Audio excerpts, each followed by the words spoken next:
Pra Oslo, pra sair no Oslodum, bloco afro da terra do bacalhau. Oi, tudo bem? I'm Professor Jason. Welcome back to my Jumpstart Brazilian Portuguese course. In today's lesson, we'll be talking about how to use common dual verb constructions, so combining two verbs. We've got plenty to cover, so let's get started. Vamos começar! Alright, so as usual, I wanted to provide sort of a lesson overview before I dove into the topics. And so on this slide, you can see the order of the topics we're going to go through. Again, these are all dual verb constructions in which the first verb in the sequence is conjugated, but the second verb is usually left in the infinitive. Okay, so I'm not going to run through them each. You can read them on the slide. Let's just pause for a couple seconds, and then you can maybe come back to the slide if you need to refer to it for the order. Alright, so the first dual verb construction we're going to go over in today's lesson is one of the most common, if not the most common. It's taking the verb ir, to go, combining it with another verb to talk about what someone is going to do in the future. You can also combine or conjugate ir in the imperfect to say what somebody was going to do.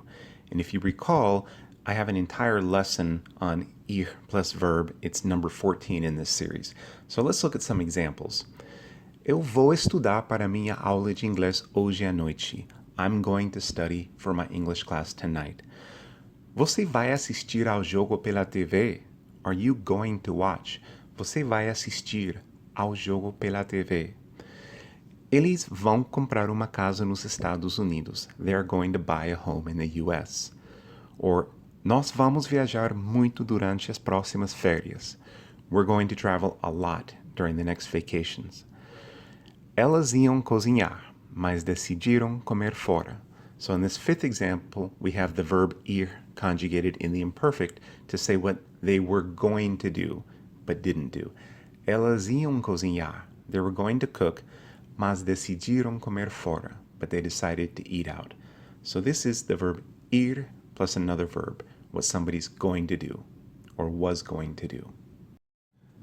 Another really common dual verb construction is gostar de plus verb to talk about what somebody likes to do or doesn't like to do. Some examples. Você gosta de dançar? Você gosta de dançar? So again, notice that the first verb is conjugated, gosta de. The second verb is not conjugated, left in the infinitive. Você gosta de dançar? Do you like to dance? Eu não gosto de falar em público. I don't like to speak in public. Or, meu filho gosta de tirar fotos. He likes to take pictures. Meus irmãos gostam de jogar basquete. My brothers and sisters like to play basketball. And finally, meus avós gostavam muito de comer naquele restaurante. Here I conjugated the verb gostar in the imperfect, the past tense. Meus avós gostavam muito de comer naquele restaurante. They used to really like, or they really used to like to eat in that restaurant. And on this slide, now we see some dual verb constructions, ter que plus verb and dever plus verb, that are used to express obligation, right? So we're going to use ter que plus verb to express the idea that somebody has to do something. So very similar to its usage in English, right? I have to do this, you have to do that, do you have to do something? And then dever plus verb is must or should. And that's often conjugated in the conditional or the imperfect. Okay? Let's look at some examples. Tenho que trabalhar mais tarde. I have to work later. So very similar to an English construction, what somebody has to do. Meu cunhado tem que levar minha sobrinha à escola. Meu cunhado tem que levar minha sobrinha à escola.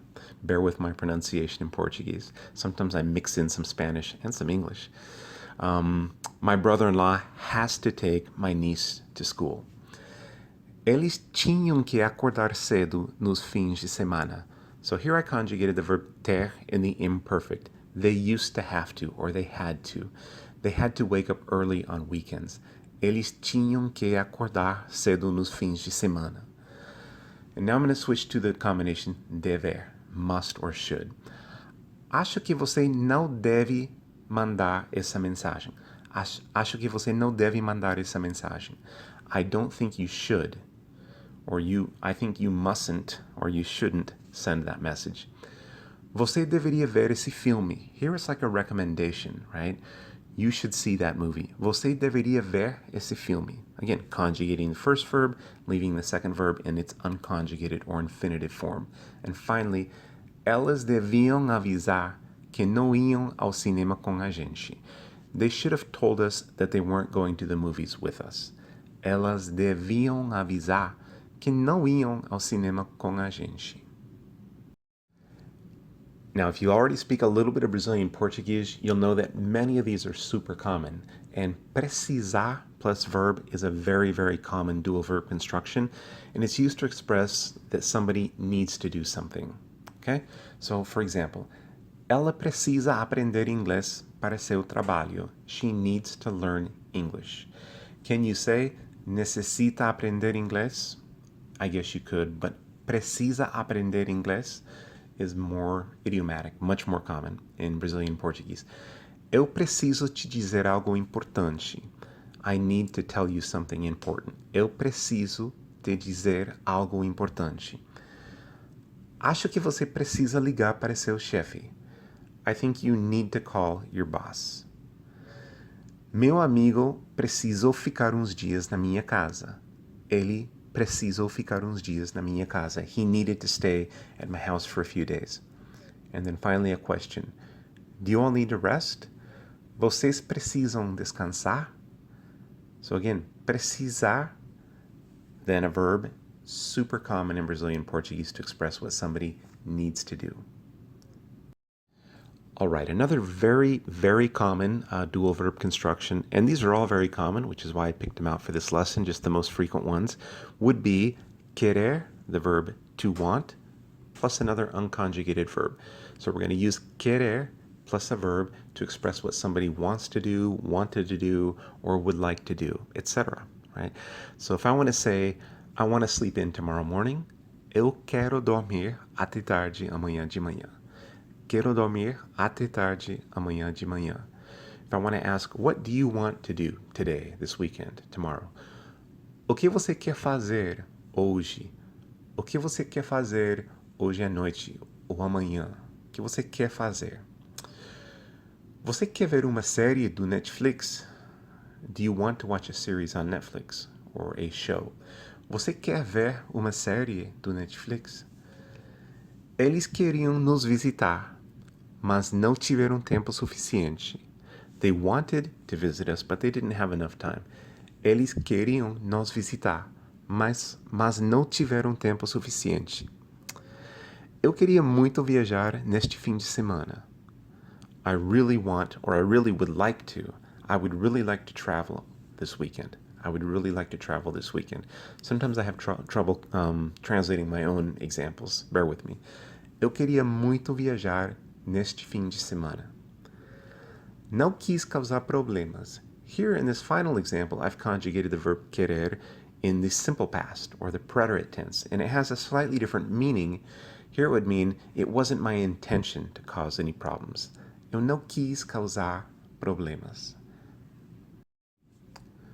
Now, the verb poder, to be able to, right, plus verb is the combination, the dual verb combination that we would use to express what somebody is or was or will be able to do, that they're able to do something or were able to do something, right? So, for example, você pode me levar para casa? Can you take me home? É claro, posso te dar uma carona. Posso te dar uma carona. I'm just inserting some pronouns in between the first verb and the second verb. Don't let that throw you off. Você pode me levar para casa? É claro, eu posso te dar uma carona. Ele só tem 8 anos, então não pode viajar de avião sozinho. He can't fly by himself because he's just 8 years old. Vocês poderiam se reunir mais tarde?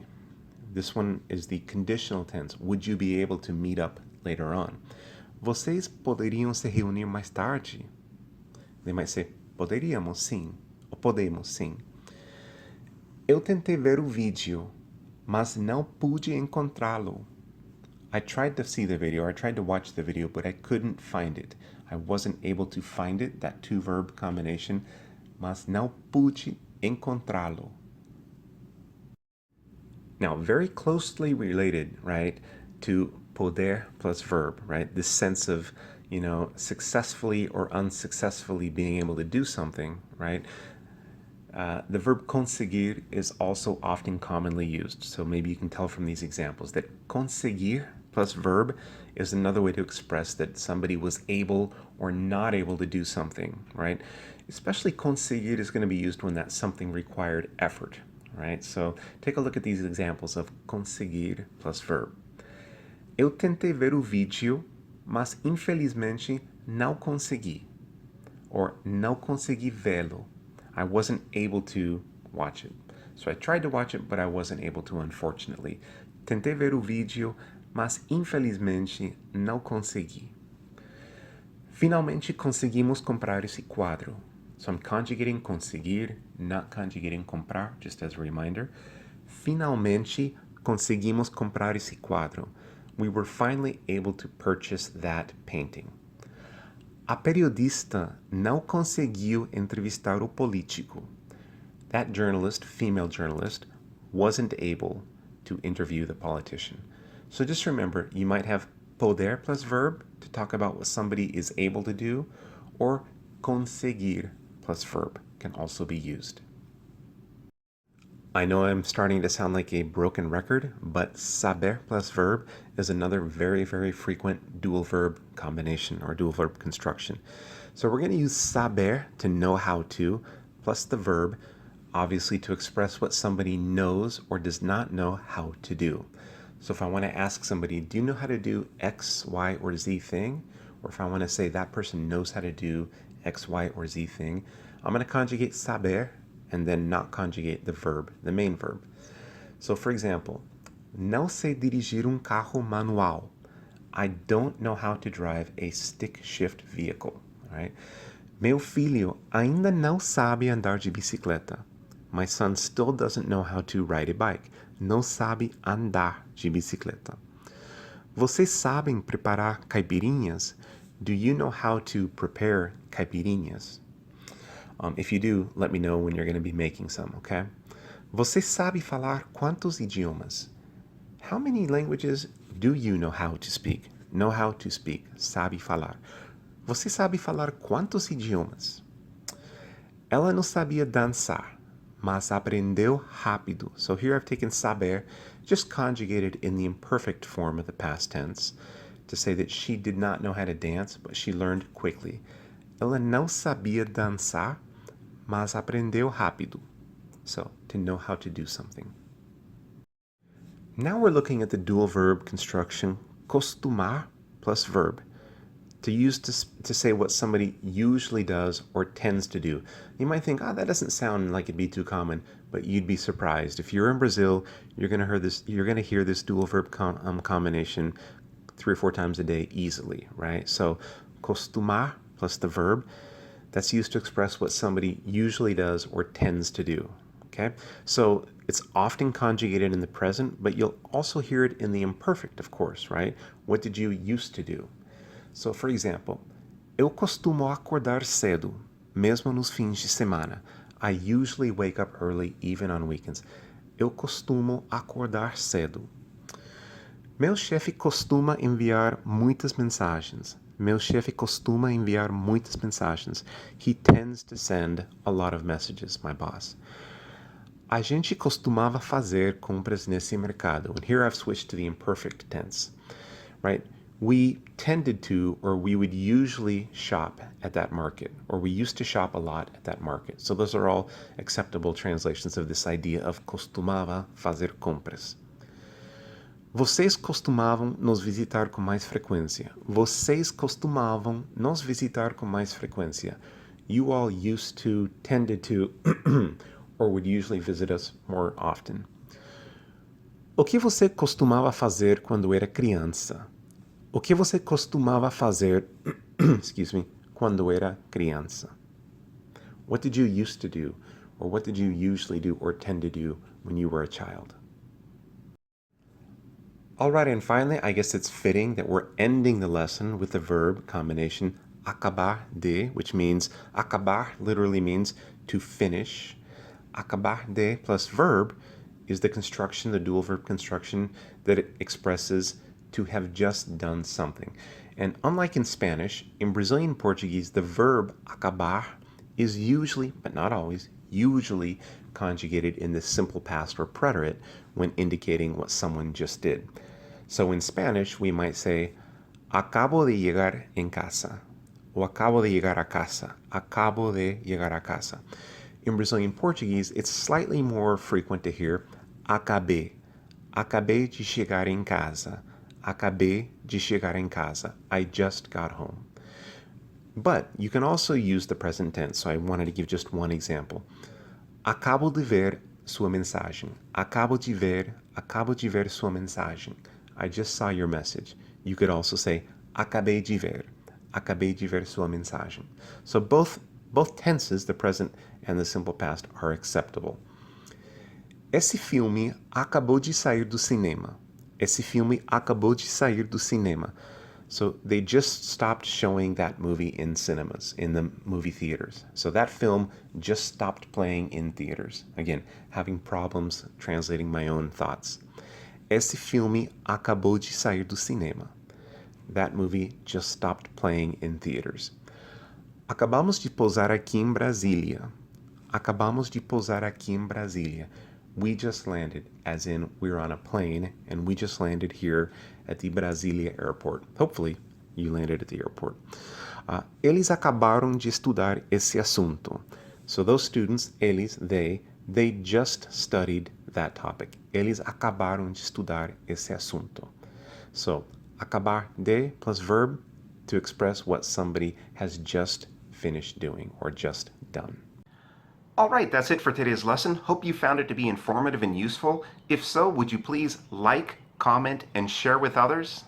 Don't forget to add and follow me on social media for updates, and be sure to come back to the Professor Jason channel again soon. See you next time. Até breve. Ciao. Eu vou pra Oslo, pra sair no Oslo